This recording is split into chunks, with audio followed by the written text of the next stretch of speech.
Amici bellini, ma io di solito è difficile che faccia un doppio video per una squadra che non è il Napoli, però c'è sempre il Napoli in sottofondo. Perché? Ho appena visto le parole di Conte, insomma, dove mi sembra evidentemente un addio. Ha continuato a criticare la società, dice problemi anche familiari, nel senso, interpretato da Adani come abbia detto ci stanno talmente tanti problemi che io poi non riesco a spendere tempo in famiglia perché devo fare tutto io qua. Questo mi è sembrato il nocciolo del discorso di Conte, e dici ci dobbiamo prendere vacanza, poi dobbiamo parlare perché non va bene. Niente di meno, quelli ti hanno dato tutti i giocatori che volevi tu. Eriksen lo prendi e non lo fai giocare. Vabbè.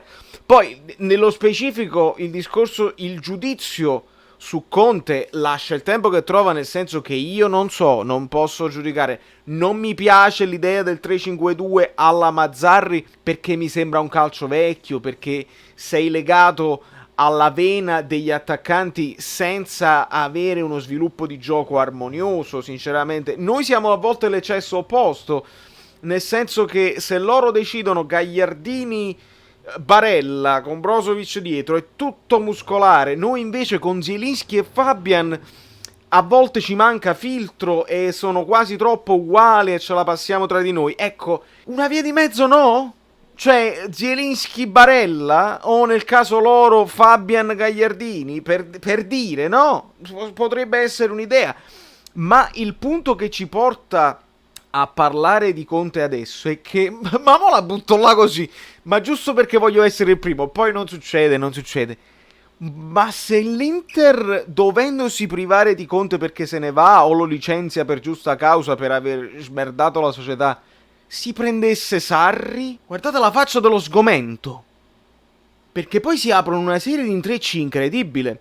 Vuol dire che se va Sarri, Yusai all'Inter, Milik all'Inter, Dybala all'Inter, perché poi Dybala all'Inter è una storia che è da anni di cui se ne parla, e Dybala è sempre sul mercato e non ci va mai. Però magari Sarri qualcuno se lo deve pigliare dalla Juventus, o Simone Muratore. No, ma al di là degli scherzi, potrebbe essere una cosa incredibile. Ne abbiamo viste di cose incredibili in questi anni, come Marotta, lo stesso Conte dalla Juve. Perché no? Sarri non è uno che dice no, ho allenato la Juve, non vado all'Inter. Quello ci va di corsa. Va di corsa. È anche probabile che si mangi i soldi rimanendo a casa. Ma l'Inter sarebbe l'unica squadra che per lui non sarebbe un passo indietro troppo grande. E con una rosa di quella maniera, Sarri, attenzione, 4-3-3 con Lukaku centroavanti. Là mi spavento veramente. Là mi vado in difficoltà. E si riapre tutta una serie di discorsi. Vi ricordate quando dicevamo dobbiamo sfruttare il fatto che con Ancelotti abbiamo l'allenatore da 2 anni, quindi la squadra già si conosce, dobbiamo sfruttare il fatto che Conte e Sarri sono nuovi. Ecco, ci troveremmo di nuovo in una situazione, sfruttiamo Gattuso che almeno mezzo anno lo conosce, mentre Pirlo era una roba nuova, che uno che non ha mai allenato, era l'allenatore l'Under 23 della Juve. Vabbè, potrebbe fare un grande exploit, figuriamoci. Con quei giocatori puoi fare qualsiasi exploit.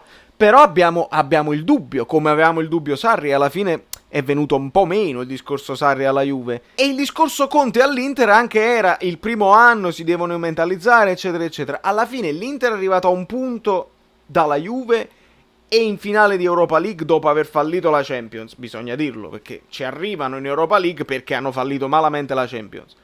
Sarri fallisce la Champions e vince di poca roba, quindi si può dire che, considerando le rose a disposizione, potevano fare entrambi molto meglio. Questo è quello che dico io. Noi siamo stati proprio lo scatafascio. Con Ancelotti è stato proprio un suicidio totale di presunzione, di idee strane, di calci liquidi. Calci liquidi, malissimo, malissimo. Però potrebbe addirittura essere, capito, questo è il momento di approfittarne. Pensate un po', sto cercando di riportare un po' di positività nell'ambiente Napoli, perché se non vi arriva Gabriel, se non parte Koulibaly, potrebbe anche essere una cosa positiva. Riflettiamoci, perché Koulibaly non è detto che se ne vuole andare. Ok, Koulibaly non ha puntato i piedi, Koulibaly non ha detto non ce la faccio più, adesso mi dovete liberare perché così, no. Koulibaly se ha l'offerta di Guardiola è normale, va a guadagnare il doppio, va a fare la Premier, va a fare la roba internazionale e va bene. Ma se non arriva l'offerta che soddisfa il Napoli, Koulibaly potrebbe anche restare, come potrebbe restare Maksimovic. Si potrebbe ricominciare dalle certezze almeno, perché Koulibaly non può sbagliare un altro anno come l'ha sbagliato quest'anno. E allora ben venga aver perso Gabriel, perché se non si è accelerato vuol dire che si doveva aspettare tecnicamente di liberare le caselle, perché tu c'hai comunque Ramani, Luperto, Manolas, Maksimovic, Koulibaly, e non ti puoi comprare altri 5 centrali se non li hai venduti prima, perché poi ti rimangono sul groppone e vedi Juve, Dybala, Khedira, Higuain, Emre Can e tutta quell'intruppo di giocatori che non sono più partiti. È importante questa cosa qua. Allora, cerchiamo di ristabilire un attimo di positività. Ok? Dobbiamo venderne uno tra Younes e Unas. Questo mi sembra evidente, perché sono due doppioni che così. Insigne Lozano da una parte, Osimhen Petagna dall'altra, Politano Mertens sulla fascia, con uno che resta un as magari che si può giocare là così sulla fascia con Politano e Mertens che può fare la prima punta, ma Mertens può benissimo fare anche l'esterno, perché Osimhen deve esplodere.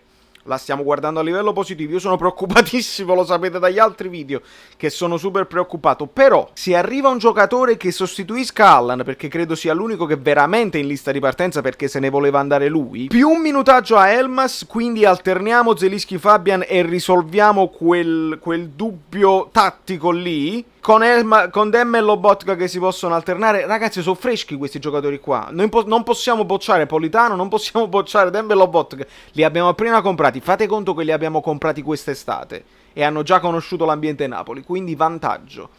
Un centrocampista.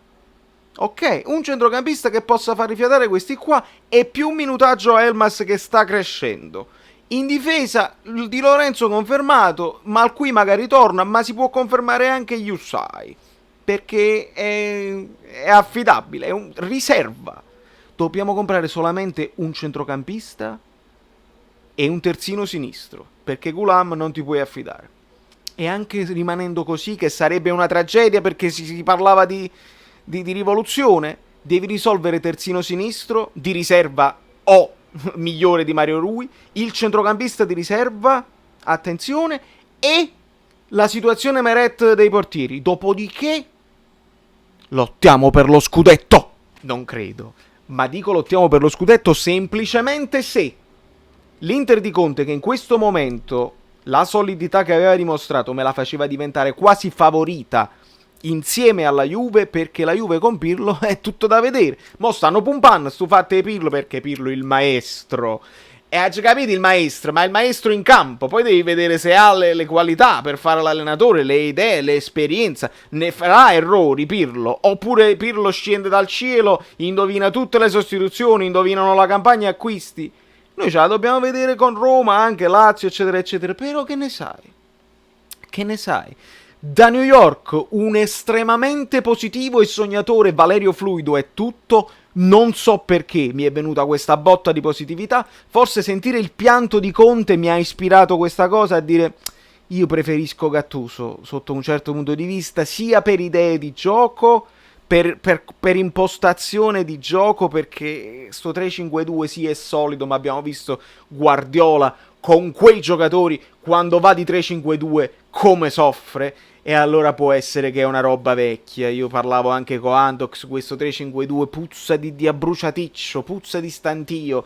La qualità ce l'aveva anche in panchina Conte, Sanchez, Eriksen, Borca Valero, eccetera eccetera. Hai preferito Gagliardini?